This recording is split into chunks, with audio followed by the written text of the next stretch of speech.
Magandang umaga at ito ng update natin dito pa rin sa binabantayang si Typhoon Kiko as of the 11 AM bulletin ngayong araw ng Sabado, September 11, 2021.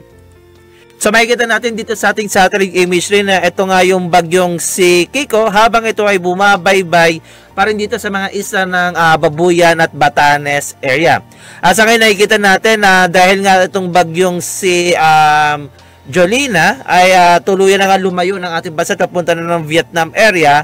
Ang habagat ngayon ay nahatak na o na-enhance na nitong si bagyong Kiko.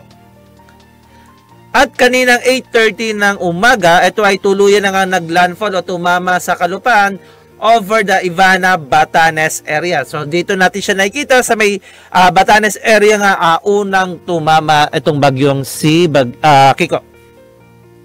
And as of 10 AM today, ang bagyong Kiko ay tinatayang nasa coastal waters na ng Itbayat, Batanes at may taglay na hanging aabot ng 205 kilometers per hour malapit sa gitna at pagbugso na pwedeng umabot ng 250 kilometers per hour.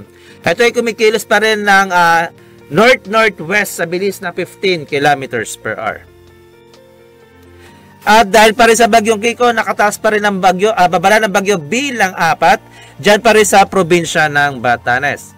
Samantalang babala ng bagyo bilang 3 naman na nakataas sa northeastern portion ng Babuyan Island at signal number 2 naman sa nalalabing bahagi ng Babuyan Islands. At signal number 1 na nakataas ngayon dito na sa northern portion ng mainland Cagayan, which includes ang mga munisipyo na Santa Ana, Gonzaga, Lalog, Gataran, Lasam, Alapacan, Santa Teresita, Wagway, Apari, Camaranigan, Ballesteros, Abulog, Pamplona, Sanchez Mira, Claveria at Santa Prasedes. Ganito nakataas to sa northern portion of Apaya, which includes Flora, Pudto, Luna, Santa Marcela at Calanasan. At dito sa northern portion ng Ilocos Norte, which includes ang Pagudpod, Adams, Dumalneg, Bintar, Bangi at Burgos. Ito yung natin nakikitang forecast track dito kay bagyong Kiko. So by tomorrow morning, ito ay inaasahan natin na sa layo ng 295 kilometers north of Itbayat, Batanes. So makikita natin, after nga nitong tumama rito sa probinsya ng Batanes, ito ay kikilos na ng pangkalatang direksyon na Hilaga at paparapit dito sa eastern section o eastern part ng Taiwan area. And by Monday morning, ito ay nasa layo ng 875 kilometers north of Itbayat, Batanes. At nasa labas na ito ng ating Philippine Area of Responsibility. So, nakikita natin ang crucial pa rin for our folks or para sa mga kabayan natin dyan sa Hilagang Luzon ay ngayong Sabado at Linggo. Pagdating ng Lunes, we're going to expect a generally improving weather condition dyan pa sa mga areas na hinagupit nitong bagyong si Kiko. At nakataas pa rin ang gale warning natin dahil nga sa enhancement ng bagyong Kiko dito sa ating habagat. Nakataas ngayon ang gale warning natin dito sa mga baybay ng Ilocos Norte, Ilocos Sur, Zambales, Bataan, Occidental Mindoro at ang western coast ng Palawan. Patuloy natin pinapayuhan at pinapaalalahanan ng ating mga kababayang mangingisda at may mga maliliit na sasakyang pandagat na huwag munang pumalaut sa mga nasabing baybayin dahil pa rin sa inaasahan nating mga malalaking pag-alon. Pag itong ang bagyong Kiko ay tuluyan ng kumilos papalayo ay dahan-dahan din namang ihina itong epekto nating habagat at sa mga susunod na araw ay maaari na tayong magbaba ng ating gale warning. At meron naman tayong inaasahan na moderate to rough o katamtaman hanggang sa maalon na karagatan sa nalalabing bahagi ng ating kapuluan.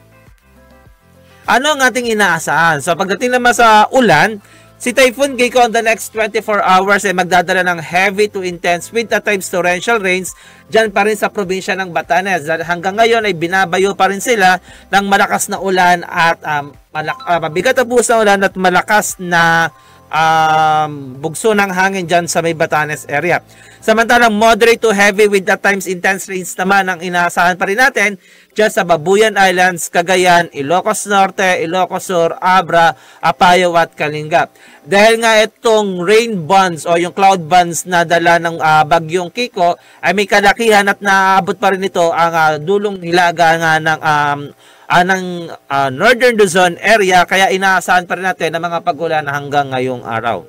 Samantalang southwest monsoon o itong ating habagat na hinihila nitong bagyong si Kiko ay magdadala pa rin ng moderate to heavy rains dito sa Kalakang, Maynila, Calabarzon, Zambales, Bataan, Mindoro Provinces, Palawan at ang nalalabing bahagi ng Ilocos Region. Kaya iba yung pag-iingat at paghahanda pa rin ng ating pinapayo at maging alerto ang ating mga kababayan, especially sa mga naninirahan sa mga flood at landslide prone areas, sa mga magiging posibleng epekto ng mga pag-ulan na inaasahan natin within the next 24 hours. Sa coastal waters naman, inaasahan pa rin natin ang storm surge height na pwedeng umabot ng about 2 to 3 meters within the next 24 hours doon sa mga areas nga sa Batanes at northeastern Cagayan, including the Babuyan Islands. At meron pa rin tayong inaasahan na daluyong aabot ng 15 metro. Diyan pa rin yan mararanasan sa mga areas na merong signal number 2 at pataas. Dito naman sa ating track and intensity ng Kiko. So inaasahan natin na itong Kiko ay lalapit dito sa Itbayat, Batanes within the next 3 hours. At inaasahan natin na lalabas ito ng ating area of responsibility bukas ng gabi o madaling araw ng Lunes. Samantalang inaasahan natin na na-reach na ng bagyong Kiko ang kanyang peak intensity at 215 km per hour at ito ay bahagya ng ihina hanggang sa makalabas ng ating Philippine Area of Responsibility.